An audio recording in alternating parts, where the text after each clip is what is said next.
दुनिया में भयंकर 7 गो पाप में से एगो ईर्ष्या हुए। ईर्ष्या यानी का हुए, सामने वाला आदमी अगर अच्छा बाटे तो सामने वाला आदमी आगे बढ़ता, सामने वाला उन्नति कैला के ना देख पावे वाला तत्व ईर्ष्या है। ऊ एगो समय में ओकरा आगे रहे वाला व्यक्ति एकरा से ज्यादा ऊ आशीष पावत हवे। ई जवन देखले बा, यहाँ रहे वाला व्यक्ति, यहाँ रहे वाला व्यक्ति, वहाँ रहे वाला व्यक्ति, दोनों एक ही कलीसिया में जालन, यानी कि आत्मिक हवे। यहाँ रहे वाला आदमी प्रभु से पूछलन, प्रभु जी हमके चप्पल नइखे पिताजी, हमरा के चप्पल देई कह के प्रार्थना कैले। प्रार्थना में मंगला से परमेश्वर दया करके एगो अच्छा चप्पल दिहले। अब जेके चप्पल मिलल, वो आदमी खुशी से संतुष्ट रहला के बदले में सामने वाला आत्मिक व्यक्ति के बतावे के बाद का कह के, भाई देखा परमेश्वर हमरा के कितना अच्छा चप्पल देले बाड़न। ई एगो आदत है। जब हमहन कुछ खरीदीला, यदि हमहन कुछ पावला से पास वाला व्यक्ति के बतौला बिना रहब जा, माँ बहन लोग, अगर तोहार आदमी 2000 के साड़ी तोहके दियावता, पड़ोसी के घर में जाके भाभी भाभी देखले बाड़ू हमार पति जी का कैले बाणे, का कैले हमन, देखी देखी देखी का कैले हमन, 6500 वाली साड़ी खरीदले हमन। ओकर असली दाम का बा 2000, ऊ कितना बतौली 6500। हम पूछत हई बहन, अपना साड़ी के विषय में, रेट के विषय में झूठ बोले लूजा कि नाही? छी, साड़ी के बारे में झूठ बोलल। हमार पति 4 तोला के सोना, 4 तोला नहीं 2 तोला, 4 तोला के सोना। दहेज कितना मिलल तोहरा बेटा के? हमहन लिहल ना चाहत रहली, बाकी 40 लाख ऊ दिहले, 4 लाख भी ऊ ना दिहले। बड़ाई मारल। भाई और बहन सावधानी से सुनी जा, यदि तोहरा वस्तु और वाहन खरीदला से और कपड़ा खरीदला से भी ऊ अनुभव करे के ह, ऊ संतुष्ट होके के हवे, बाकी पड़ोस के गृहस्थी में आग लगावे खातिर ना हवे। तू चुपचाप ना रह के का करबू भाभी जी? ऐसन करके पास वाला घर में जाके साड़ी दिखेबू तो का भाभी चुप रही है? तोहार शादी भइले कितना साल होता? 3 साल होत बा। दुष्ट आदमी, हमार शादी भइले 13 साल होत बा, बाकी अब तक हमार आदमी कम से कम 3000 तक का एगो साड़ी भी ना खरीदले। उनके आवे तो हम बताइब। अब शुरू हो जाला, का शुरू होई? परिवार में झगड़ा शुरू हो जाई। बेचारा ऊ व्यक्ति सवेरे से लेके सांझ तक मेहनत कई के अइला के बाद ऊ काम कई के घर अइला से उनकर चेहरा ऐसन कई के रख लेली, छोटा कर देली। ताड़ी के फल जैसे तोहके पता बा का? ऊ ताड़ी के फल तो अच्छा रहेला, यदि ताड़ी के फल सूख जाई तो सुकुड़ जाला। परमेश्वर तोहरा के अच्छा चेहरा देले बाड़न, यही से तू हर दिन आईना में देखेला। काहे ऊ जवन अच्छा चेहरा के ताड़ी के फल जैसे कर लेलन, अपना चेहरा के ऐसन जन करी। बाइबल में ऐसन बहुत लोग बाड़े, इस सगरी परमेश्वर के जरिए छोड़ल गए लोग हमें। सुकुड़ल चेहरा वो अच्छा चेहरा ना हवे। अपना चेहरा के मत बिगाड़ी। उनकर पति घर आवते ही चेहरा ऐसन रखेली। काहे ऐसे? थोड़ा पानी दो। काहे तू ना लिया सकेला का? पानी दो कहला से कहेली तू ही ले लो। हाँ, तोहरा के सब चाही, पानी चाही, छाछ चाही, सब चाही, हमरा के देखेला का कबो? शुरू का हुए? शुरू। माँ बहन लोग, रउआ साड़ी खरीदी, बाकी बगल वाला के गृहस्थी मत बिगाड़ी। रउआ सोना खरीदी, बाकी रउआ कुछ खरीदी, बाकी बाजू वाला के गृहस्थी में आग मत लगावो। ऐसन बोलला खातिर बहुत से विषय बा, चाहे कुछ हो जाओ, बाकी पहले सावधानी से सुनी। वो चप्पल खरीदलन, पहन के अच्छा रीति से घूम सकेला ना? वो आदमी के आगे जाके, भैया परमेश्वर कितना महान बाड़े, हम प्रार्थना कैली हैं तो वो चप्पल दिहले। ऐसन बोले खातिर जैला से आगे रहे वाला आदमी अच्छा रीति से जूता पालिश करत हमें। ई का परमेश्वर हमरा के नया चप्पल देले बाड़न, हम बोलो बाकी नया जूता लेकर के, हाय हाय हाय हाय, जूता पहने वाला के पास चप्पल पहन के जाइब तक कैसे? ऐसे कह के उ चल गईले। उनकरा जैला के बाद, प्रभु प्रभु रउआ हमरा के चप्पल देले बानी, बाकी वो चप्पल के पहन के घूमत रहला से चप्पल घिस जाई। एगो अच्छा साइकिल देई प्रभु, ऐसन बोलला से परमेश्वर उनकरा पर दया कई के साइकिल दिले बाणे। साइकिल दिहला से ब्रदर परमेश्वर कितना महान बाणे, हम प्रार्थना कैली हैं तो उ साइकिल दिले बाणे। ऐसन कह के साइकिल दिखावे जाए से उ अच्छा रीति से बाइक के पोछत हमें। ई का हुए, हम साइकिल मंगली तो उनके बाइक मिलल बा, हम चप्पल मंगली तो उनकरा के जूता मिल गई।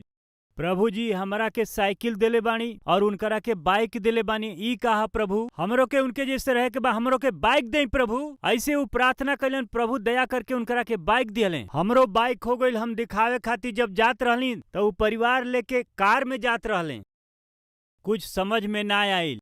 ई कहा हुए हम यदि एगो मांगत हई उनके दूगो मिलता।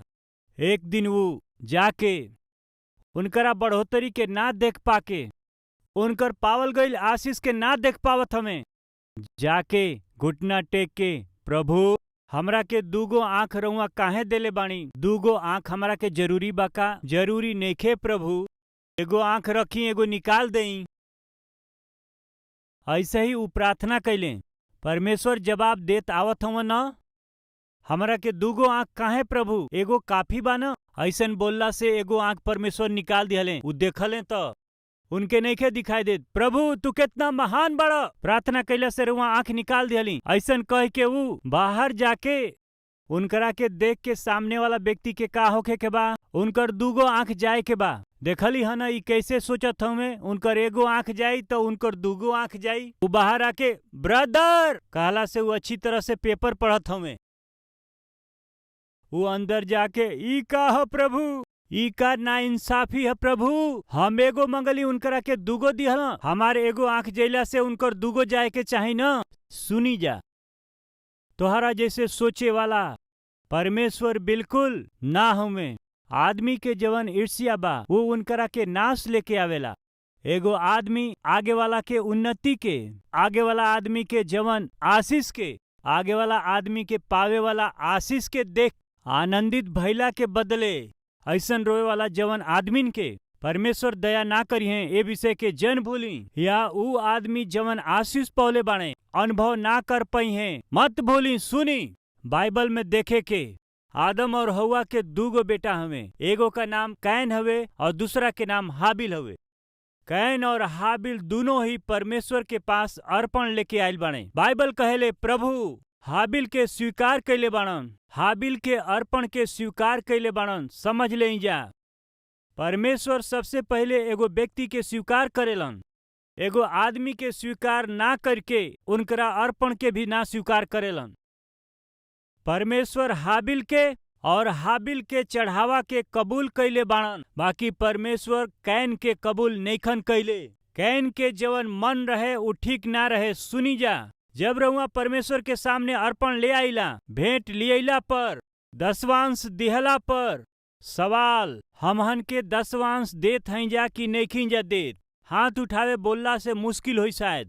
पूछत हई भाई और बहन लोग, रउआ अपना कलीसिया में दसवांश के देइला कि ना देइला। कुछ लोग गलत उपदेशक निकलल बाणे। के हउए ई गलत उपदेशक बोलला से? दसवांश यानी व्यवस्था से संबंधित बाटे। व्यवस्था के यहूदी लोग के पालन करे के बा। यीशु मसीह के अइला के बाद व्यवस्था हटावल गइल बा, यही से व्यवस्था से संबंधित जवन दसवां अंश बा अब मसीही लोग के दिहला के जरूरत नइखे। ऐसन गलत शिक्षा देवे वाला उपदेशक निकलल बाणे। ध्यान देई, व्यवस्था के ना रहला से पहले ही अब्राहम दसवांश सालेम राजा के देले बाणे। व्यवस्था के ना रहला से पहले ही याकूब हम जवन कमाईला ओ कमाई में दसवांश तोहरा के देई कह के परमेश्वर के ऊ बोलले बाणन। व्यवस्था से संबंधित ना रह के व्यवस्था के मिलना से पहले ही दसवांश परमेश्वर के दिहला के अद्भुत व्यवस्था परमेश्वर तैयार कैले हमें। व्यवस्था के बाद भी परमेश्वर जवन आज्ञा देले बाणे उ जारी बा। नया नियम में भी लिखल गइल बाटे। अनुग्रह के दिन में अनुग्रह से हमहन उद्धार पौले बाणी। यही से और ज्यादा परमेश्वर खातिर, परमेश्वर के राज्य खातिर, कलीसिया खातिर, कलीसिया के उन्नति खातिर तोहके देवे वाला के समान रहे के बा। फिर से एक बार याद करावत हई, रउआ जवन कमाईला ओ कमाई में से सबसे उत्तम भाग के के सबसे पहले आप जवना कलीसिया में जाली ओ सेवक के देबे के बा। रउआ जवन कमाली उ नौकरी हो सकेला, व्यापार हो सकेला, ओकरा कमाई के दसवांश के रउआ जवना कलीसिया में जाली ओ कलीसिया में जाके तोहके देबे के बा। बाकी ओकरा के अलग अलग भाग में बांट के 10% इनके 10% उनके, कुछ यहाँ कुछ वहाँ, ए तरह से अपना दसवांश के अलग अलग भाग में बांट के दुनिया में सगरी मत बांटी। काहे ऐसे? मलाकी 3 अध्याय में परमेश्वर साफ रीति से बोलले हमें हमरा भवन में दसवांश ले आवे के बा, कौनो संस्था के नहीं। तोहार दसवांश जवन आवे के बा कलीसिया में जवन रहे वाला भंडार में जाए के चाही। तोहरा कलीसिया में समृद्धि रहे खातिर अपना कलीसिया में ले जाके तोहके दसवांश देवे के बा। आज पूछत हई अपना कलीसिया में रउआ दसवांश के देत हई का? हमहन जवन दसवांश ले जाली जा, अगर परमेश्वर ओकरा के स्वीकार करी हैं तब हमहन के स्वीकार होखे के बा। उत्पत्ति 4 अध्याय 3 वचन से कुछ दिनन के बाद कैन यहोवा के पास भूमि के उपज में से कुछ भेंट लियले और हाबिल भी अपना कई गो भेड़ और बकरी में से पहलौठा बच्चा भेंट चढ़ावे लियले और उनकर चर्बी भेंट चढ़ौले। तब यहोवा हाबिल और उनकरा भेंट के तक ग्रहण कैलन, बाकी कैन और उनकरा भेंट के उ ग्रहण ना कैले। यदि परमेश्वर तुम्हारा भेंट के स्वीकार करे के बाणन तो पहले स्वीकार करी हैं। अगर तू स्वीकार ना होखब तो तोहरा भेंट के परमेश्वर ग्रहण ना करी है। रउआ एगो पियक्कड़ होके, घुमक्कड़ होके, रउआ एगो धोखा देवे वाला, चोरी करे वाला हो करके परमेश्वर के उपस्थिति में यदि भेंट दिहला से परमेश्वर स्वीकार ना करेलन। काहे कि तोहार जीवन स्वीकार नेखे भई, तोहार जीवन परमेश्वर के प्रति स्वीकार नेखे। एक दिन सेवा खातिर एगो गांव में हम गईली। वो गांव में कलीसिया छोट बा, एगो झोपड़ी में चलेला, ताड़ के पतई से बनावल बाटे। वचन प्रचार कैला के बाद पास्टर जी से भोजन करत समय पास्टर जी पूछत रहले, ब्रदर क्रिसमस के हमरा कलीसिया में भेंट कितना आवेला मालूम बाटे? कई के पूछले। कलीसिया के लोग गरीबा, यही से गरीब स्थिति में रहे वाला कलीसिया के लोग भेंट कितना आई, 5,000 या 10,000 आई? नहीं ब्रदर, कितना आवेला पूछला से 5 लाख बोलने। 5 लाख भेंट आई का? ऐसन कहला से हमरा कलीसिया में कुछ महान लोग बाणे बोलले। कौना चीज में महान? हम पूछली। ऊ लोग क्रिसमस अइला पर सोने के चूड़ी डालेलन जा, नेकलेस डालेलन, 5 गो सोना के सिक्का, 4 गो सोना के सिक्का, 4 तोला सोना ऊ लोग भेंट डालेलन। बोलली काहे? इतना धनवान बाणे का? हम पूछली। ना ब्रदर बोलले। फिर के हमें? चोर हमें बोलले। के हमें? चोर हमें। हमारा कलीसिया में कुछ लोग चोर हमें ब्रदर। ऊ लोग आके पास्टर जी प्रार्थना करी। काहे खातिर? काम पर जात हई जा, प्रार्थना करी। कौन से काम में? अरे दुष्ट आदमी करेला जा तो सब गंदा काम, करे वाला सब चोर के काम, जवन भी सब करेला धोखा के कमाई, जवन चीज कमा ले चोरी करके कमा ले, जवन चीज कमा ले घूस दे के कमा ले। परमेश्वर के आशीष चाही का? सेवक लोग के प्रार्थना चाही का? भाई और बहन, जवन तू कमाला सही रीति से ना कमैला से, तू जवन भी कमाई कमा लो, ओकरा के ईमानदारी से ना कमैला से परमेश्वर स्वीकार ना करी हैं। परमेश्वर पहले तोहके स्वीकार करी हैं। जब तू स्वीकार ना होखब परमेश्वर तोहरा भेंट के कबो न स्वीकार करी हैं। एक दिन पति और पत्नी दोनों मिल के हमरा लगे अइले। आके ऊ पति पत्नी आगे खड़ा होकर के ही कलवरी की आवाज हमनी के बड़ा पसंद बाटे, यही से वो कार्यक्रम के सहायता करे आयल बानी जा। सहायता कैले बाणन जा, भेंट देले बाणन जा, प्रार्थना खातिर आयल बानी जा। ई कहला से हम पूछली केकरा खातिर प्रार्थना करे के बाटे? पत्नी कहत हई हमरा पति खातिर रउआ प्रार्थना करी। का चीज खातिर बहन? ई अब तक पियल नइखन छोड़ले, अबहियो पियत हमें, प्रार्थना करी। तब हम कहली तोहर पैसा हमारी सेवा खातिर ना चाही, रउआ जवन 10,000 देले हई मेहरबानी से ओके ले जाई। नहीं नहीं नहीं, हमहन जवन आयल हई कलवरी के आवाज के रउआ बदलला पर ही ये दान के ले आके देई। तोहरा के परमेश्वर स्वीकार ना कइके तोहरा भेंट के स्वीकार ना करिए। निश्चय हम बोल दिहली भाई और बहन लोग, ए तरह से हम बहुत लोगन के बोलले बानी, कुछ लोगन के भेंट वापस कर दिल बानी। ए तरह के बहुत से विषय हमारी कलवरी के सेवा में बहुते बाटे। काहे ऐसे रउआ स्वीकार ना कइल जाके अच्छा जीवन ना जी के केकरा के चाहे तोहार भेंट और अर्पण। यही खातिर सुनी जा, वही दिन परमेश्वर कैन के ना स्वीकार कर पौले, कारण कैन का मन ठीक ना रहल। हाबिल के परमेश्वर स्वीकार कैले बाणे, कारण हाबिल एगो श्रेष्ठ अर्पण के लेके आयल बाणे। सुनी जा, परमेश्वर हाबिल के भी स्वीकार कैले बाणे, उनकरा भेंट के भी स्वीकार कैले बाणे। ई ऊ देखले बाणे के कैन, ई देख के कैन सहन ना कर पौले। का पैदा भइल? ईर्ष्या। हमार भाई स्वीकार कैल जइहे का? हमरा भाई के परमेश्वर स्वीकार करिए का? हमरा भाई के परमेश्वर आशीष दिए का? उ सहन ना कर पौले, उ गुस्सा से भड़क गइल बाटे। ईर्ष्या, ईर्ष्या और गुस्सा भी ये दोनों संगे संगे रहेलन। ये याद रखिए जा, ईर्ष्या और गुस्सा ये दोनों के मित्रता बाटे। उनकरा भाई के स्वीकार कैला से उ सहन ना कर पौले। कितना लोग छोटकी बहन के रिश्ता अइला पर बड़की बहन कितना लोग जलन करे वाली यहाँ नहीं खे। माँ के अगर 2 जोड़ी कपड़ा लियवला से, बड़की बहन के मैचिंग सेट होखला से, छोटी बहन के ना होखला से कितना लोग रोवे वाला नहीं खे। अगर एगो माँ पिताजी के यदि 2 गो पैंट शर्ट खरीद के लियवला से, बड़का वाला के 950 रहला से और छोटका वाला के 890 रहला से, शुरू उनके कहे 60 रुपया ज्यादा लगौले बड़ा, बाकी हमरा के 60 रुपया कम लगा के लियाइल बड़ा। ना चाहिए हमके कपड़ा। अरे अरे अरे, एक ही दाम के कपड़ा कहाँ मिली हमके बताओ। हमके ना चाहिए। उनकर कपड़ा 950 का और हमार 890 का बका, हमके ना चाहिए। अरे भाई के अगर 10 रुपया ज्यादा लगा के शर्ट अर्दी खरीदल बा तो रोवेला का? बहन के अगर 10 रुपया ज्यादा लगा के ड्रेस खरीदला पर रोवेले का? तोहरा भाई के अच्छा नंबर अइला से तू रोवेला? तोहरी छोटकी बहन के अच्छा रिश्ता आइला से, तोहरा बड़की बहन के अच्छा रिश्ता आइला से, तोहार पति छोटकी बहन के पति से कम पढ़ला से तू रोवेलू? तोहरी नौकरी से तोहरा भाई के अच्छा नौकरी होखला से तू रोवेला?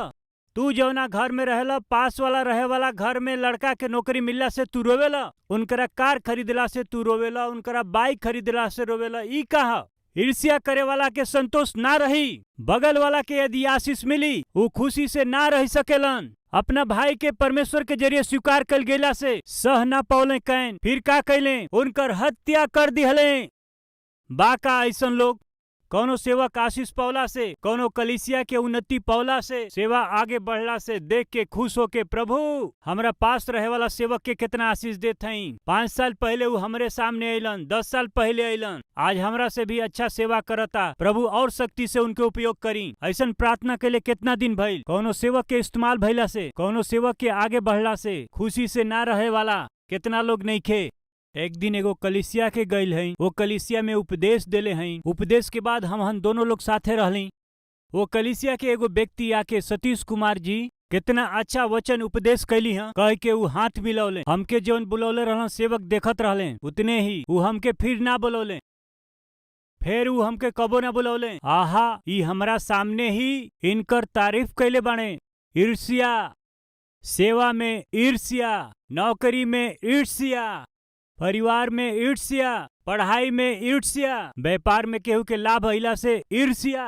सुनी जा, ईर्ष्या तोहरा के नाश कर देई, पूरा रीति से गिरा देई। अगर केहू के आगे बढ़ला से दिल से खुशी से रह। अगर केहू आगे बढ़ला से तू दिल से उनके बधाई दो। यदि परमेश्वर केहू के आशीष देत हमें, दिल से उनकर स्तुति कर। ऊ जवन तोहरा अच्छा मन के दिखावेलन। एगो समय उकाब पक्षी अच्छा रीति से उड़त बाटे, दूसर का उकाब पक्षी उड़ नेखे पावत। ये इतना ऊपर उड़त आटे, इनकर कुछ करे के बा कह के ऊ एक दिन उनकरा बारे में ऊ सोचते सोचत रहलन। यही बीच में एगो शिकारी तीर निशाना पे लगावत रहले। इतने में उकाब पक्षी आइल। तू का करत हवे? ऊंचाई में उड़े वाला उकाब पक्षी के मारल चाहत हई। तू मार पैबा का? मार तो पाई, बाकी ये तीर के अगर 4 गो पांख रही तो अच्छा रही। 4 गो पांख रही तो तब ई उकाब बोलता कितना पांख चाही? 4 गो पांख चाही। उतने ना, ई ले ल, निकाल ल, हमारा पांख में से 4 गो पांख ले ल। ऐसे करके ऊ जवन पांख के ले ल करके दे दिहलस। ई जवन 4 गो पांख के तीर में रख के मर ले, निशाना चुक गई। का नहीं लागल का? ई जवन 4 गो पाँख, पाँख यानी तोहके पता बा न, फेदर्स के बोलेली। फोर्स बस नइखे लगा तो का करे के बा? 4 गो नइखे, बाकी 8 गो पाँख होखे से और स्पीड से जाई। तोहरा के 8 गो चाही का? तू बिल्कुल चिंता मत करिहा, बस ओकरा के नीचे गिरावे के बा। अपन 2 गो पाँख फैला के 4 गो पंख यहाँ से ले ला और 4 गो यहाँ से ले ला, यहाँ से 4 गो, वहां से 4 गो, 8 गो निकाल ला। तीर के बांध दिहले, तीर छोड़ ले, फिर निशाना चुक गई। का ना लागल हका? रफ्तार बढ़त नहीं खे, तब तू का करबा? 15-16 गो पाँख रहला से अच्छा रही। उतना न हम तोहरा के देब, जितना चाहे तोहके ले ला। ऐसन कहला से ऊ अपन दोनों पाँख फैला दिहले, ऊ यहाँ से वहां से निकाल दिहले। ऊ पाँख के तीर में बांध दिहले, बांध के ऊ धीरे से तीर के निकाल करके अपना थैली में रख दिहले। ई का हवे? पाँख सगरी निकाल के तीर चलौला ना, थैली में रख दिहला का? अब हमरा के वो उकाब से का काम बा? बोल ले, तू ऐसे काहे बोलत हवा? तू ओकरा के मारे खाती ही ना हमार पाँख निकल ह, शाम खातिर तू बाड़ा न। ई का तू हमारा के पकड़बा का? पागल उकाब, हम पाँख तोहार निकाल के जब दोपहर खातिर शाम खातिर तू तैयार बाड़ा त ए तीर के हम बाद में इस्तेमाल करब। उनकर गला पकड़ लिहले। ईर्ष्या का कैले बने? जान के खतरा में डलले बने। ईर्ष्या कैन के धरती पर भटके वाला जैसे बना देले बा। 7 गो भयंकर पाप में से एगो जवन बाटे ईर्ष्या हवे। ये ईर्ष्या जौना व्यक्ति में रहेला वो बिल्कुल उन्नति ना पाई है, बिल्कुल ना पाई है। यदि सेवा बढ़े के बाटे त, राउर परिवार अगर उन्नति करे के बात, तोहरा नौकरी में यदि उन्नति और व्यापार में उन्नति पावे के बाद, तोहर बच्चा सफल होखल चाहत हवे त ईर्ष्या के रउआ तन को जगह मत देई। रउआ जितना ईर्ष्या रखब उतने नाश हो जाई। दाऊद जब गोलियात के मार के वापस लौटत समय, साउल और दाऊद शहर में आवत समय औरत सगरी नाच करके, साउल तो हजारों के, बाकी दाऊद तो लाखन लोगन के दुश्मन के मरले हवे। ऐसे उ लोग जब नाचत रहले और ताली बजावत रहले, का हम 1000 लोग के और ऊ इनकर मुंह ई केहू के ना मरले। साउल केहू के ना मरले हवा, दाऊद ही युद्ध कैले। फिर भी बेचारा ऊ लोग ए तरह से, साउल तो 1000 लोगन के, दाऊद लाख लोगन के, ऐसन बोलला से ऊ खुश हो सकेला ना? हमरा के देख के खाली 1000 लोगन के बोलेलन का, और दाऊद के देख के लाखन के बोलेलन का? बस इतना ही। वह दिन से बिना कारण के दाऊद पर ऊ बाइबल कहेले कि ताक में लागल रहले। का लागल रहले? ताक में लागल रहले। ओतने बाटे जी, कब दाऊद के मारे के बा, कब दाऊद के मारे के बा।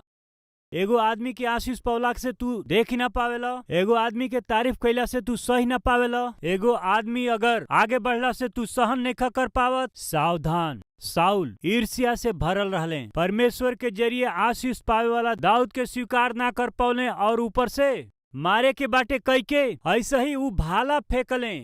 तब का भइल जानत हई? ईर्ष्यालु व्यक्ति जवन अपना आप के ऊ मार लेले बाणे, बाकी परमेश्वर के संतान जैसे जिए वाला दाऊद उस सिंहासन पर बैठल बा। सुनी जा, ईर्ष्या एगो व्यक्ति के जवन नाश करेला। ईर्ष्या तोहरा जीवन के नरक में लेके जाई। आज परमेश्वर हमनी से बात कैले बाणे। ईर्ष्या के वजह से, नफरत के वजह से हमनी के परिवार में दुख तकलीफ आइल बा, आत्मिकता के खराब कर लेले बानी। परमेश्वर हमसे ही बात कैले हमें। अब से हम ईर्ष्या गुस्सा के जगह ना देके प्रभु के संतान जैसे जियब, अच्छा व्यक्ति जैसे जियब। प्रभु हमसे बात कैले हमन, कहे वाला हाथ के दिखावे।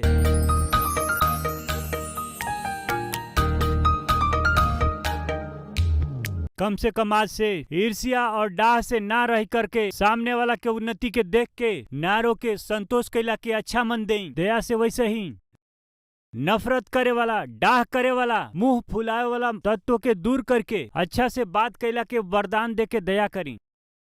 सब करा साथे मिल के रहे के वरदान दे के हमारा पर दया करी। बहुत से विषय पर हमनी से आज बात कली हैं। सब लोगन के रउआ दर्शन दे के अच्छा व्यक्ति जैसे, राउर संतान जैसे, सब करा साथे आदर से जिए खातिर सौभाग्य देई कह के, जीवन के बनावे के कृपा देई कह के यीशु के नाम से मांगत हई पिता, आमीन।